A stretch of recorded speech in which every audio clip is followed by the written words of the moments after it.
С българската премиера на филма «Момо, страшилището и сестра ми» бе поставено началото на дните на турското кино. Специално за премиерата у нас пристигнаха продуцента Аталай Таждекен, както и една от най-актуалните турски звезди в момента – Мехмет Уста. Сърцераздирателната история във филма разказва за кристално чистата любов между брат и сестра, които оцеляват въпреки предразсъдъците и тежките обрати на съдбата.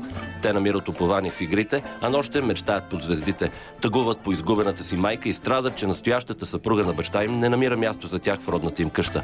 И макар сълзите да напират в очите на всеки, който се преживява филма, за една от най-актуалните турски звезди срещата с киното е сбъдната мечта. Аз изпитвам най-хубавото чувство на света, защото съм сбъднал и житейската си мечта и сега съм безкрайно щастлив, защото съм реализиран като актьор. Радвам се, че хората приемат това, което правя. Радвам се, че някогашната ми мечта днес за мен е начин на живот. А защо тези филми влизат толкова дълбоко в сърцата и защо поравно турското кино се радва на успех и на изток, и на запад? Наистина в последните 10 години турското кино се радва на огромна популярност.